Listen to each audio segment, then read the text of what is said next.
Diante de tantas falas de boniteza que hoje, eu quero trazer um pouco de atenção para a minha defesa, né, como divulgador de ciência também, da escola pública e do papel do professor e da professora.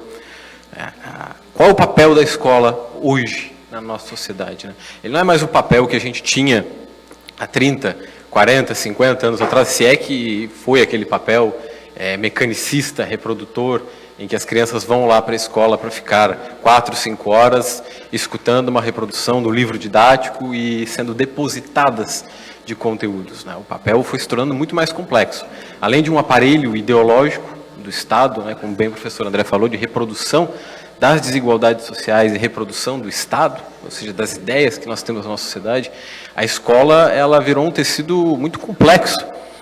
Quem vive na escola pública, e eu também vivo nessa ponte, visitando escolas públicas e com colegas dentro da escola pública e fazendo atividades e conversando, percebe que a escola é este lugar onde as crianças vão para ter, as crianças, os adultos, enfim, os estudantes vão para ter a sua socialização.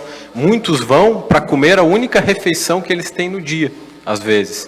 Muitos vão para ter a aula de higiene, né? As professoras da educação infantil, que eu tanto respeito, fazem esse papel, inclusive, de ensinar a higiene para os alunos que não têm água potável em casa, que não tem como tomar banho, que não tem luz, de pentear os cabelos dos alunos. Então, tudo isso é um papel muito complexo que a escola foi assumindo hoje.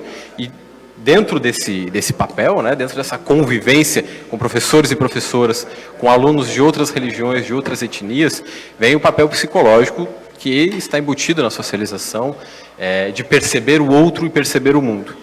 Então, dentro do processo de precarização da escola pública que a gente vive há 30 anos no nosso país, aconteceu a pandemia. E a pandemia, obviamente, acentuou ainda mais essa precarização. Nós tivemos, neste período, mais de 5 milhões de alunos fora da escola pública. Eles não estavam simplesmente fora da escola pública, né? Como disseram aqui, foi negado a eles o direito de educação, o direito de acessar a educação. Por quê? Porque o Estado não lhes deu assistência, o Estado não lhes deu computadores, o Estado não proveu a possibilidade de que eles tivessem acesso à educação, porque a escola estava fechada, né? Dentro disso, a gente teve aquele discurso clássico dos opressores de que haveria um déficit pedagógico permanente. Como pedagogo, eu tenho que dizer que não existe déficit pedagógico permanente, né? A educação é um processo de formação e nós vamos aprendendo e sempre podemos resgatar as coisas. E dentro dessa negação de direito à educação, recaiu nas costas do professor todo o mundo, digamos assim, né? Essa lógica que nós temos na sociedade de um professor Atlas, que carrega a educação e carrega a sociedade nas costas, e que carregando a sociedade nas costas ele vai mudar o mundo, é uma lógica perversa, que coloca o professor como responsável por todos os fracassos da escola pública. E se a escola pública tem algum sucesso, não é por conta do professor, é porque, modéstia à parte, aconteceu alguma outra coisa, enfim, não pode ser também pelo professor Atlas, né? Agora, o que acontece pós-pandemia para quem vive a realidade da escola pública, né? Como a Francisca falou aqui, o professor André falou, todos falaram, eu acho, sobre um pouquinho sobre a realidade da escola pública, é que nós temos uma defasagem de aprendizagem gigantesca, porque os estudantes voltaram, às vezes, de uma aprovação automática, ou seja, estudantes que tinham parado no primeiro ano, digamos assim, voltaram para o terceiro, quarto ano, vendo disciplinas que eles não conheciam, que eles não faziam a mínima ideia, não estando alfabetizados, não estando com capacidade cognitiva de acompanhar aquele processo de ensino. A gente tem também estudantes, eu falo de crianças porque é o público que eu mais lido, né? Crianças muito ansiosas, crianças com problemas de socialização, crianças com problemas que são, às vezes, muito além da alçada do professor dentro da escola. E o professor precisa lidar e manejar com todas essas realidades, né? Acontece uma briga, quem é que está lá? É o professor. Tem um problema de aprendizagem, quem é que tem que definir se o aluno tem algum déficit cognitivo, alguma dislexia, alguma coisa? O Estado diz que isso recai nas costas do professor. Então, vejam o discurso, né? Sempre o professor Atlas, que está lá para salvar a educação, que está lá para conseguir manejar essa educação pública e que está lá para ser o suporte do aluno.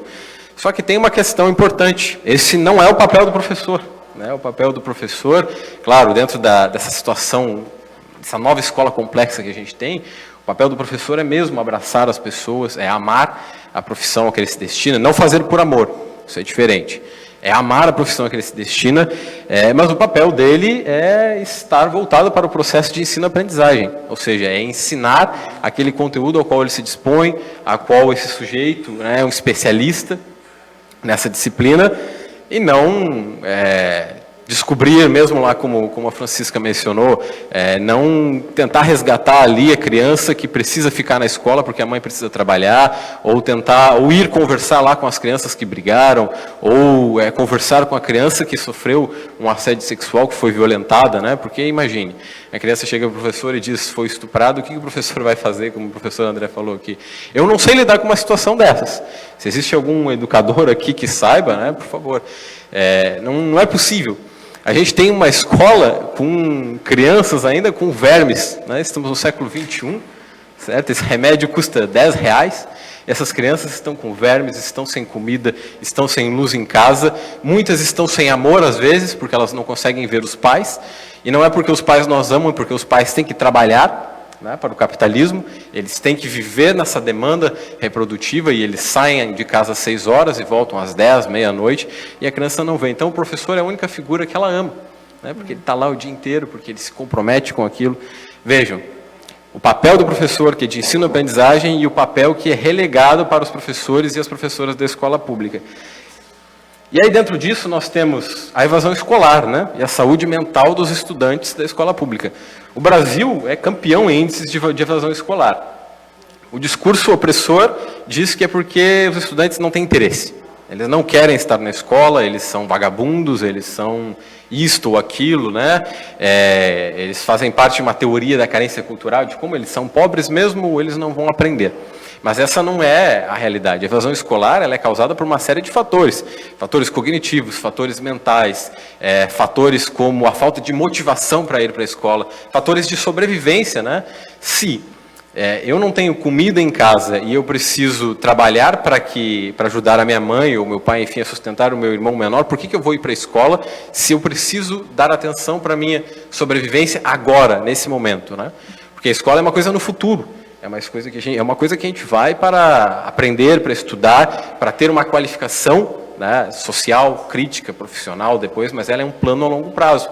E na necessidade da sobrevivência, planos a longo prazo, eles cessam a sua existência. Então, como é que o professor e a professora pode abarcar todas essas questões? Não pode. É por isso que se faz tão importante a implementação da Lei 13.935, que dispõe sobre os psicólogos e assistentes sociais na escola. Não é para os psicólogos e psicólogas tratarem clinicamente, como já foi dito aqui, é justamente para que exista, enfim, aquilo que a gente vive falando, comunidade escolar, né? Que é a ponte entre a sociedade, a escola e essas pessoas que estão sendo construídas na escola. Esses sujeitos que passam 10, 15 anos na escola vão ser sujeitos sociais, que vão entrar na sociedade, que amanhã podem estar aqui, né, nos representando, e se eles não tiverem o aparato para estarem nos representando, então, não tendo esse aparato, a gente já viu como é que o Brasil está constituído, né? Para encerrar, eu quero fazer junto com o professor André aqui, que no Brasil não nos faltam leis, inclusive, que falem sobre a importância da escola pública, que reafirmem o compromisso da educação pública, né?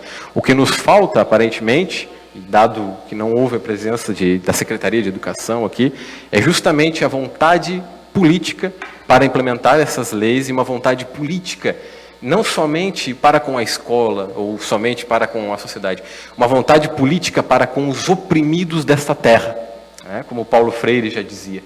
Então, mais do que urgente, talvez essa nossa conversa aqui, no mundo utópico que eu tanto gosto de imaginar, nem deveria estar acontecendo, porque essa lei já deveria estar implementada, afinal é uma lei de 2019, e nós deveríamos estar trabalhando por uma escola pública melhor, uma escola pública de qualidade, uma escola pública em que as suas funções estejam bem delineadas, em que o professor e a professora não sejam esse sujeito, esse professor Atlas que carrega o mundo nas costas, mas que ele ou ela, né, tenha o apoio da comunidade escolar e de outros profissionais que estão engajados para a construção de uma educação libertadora e de uma educação para os oprimidos.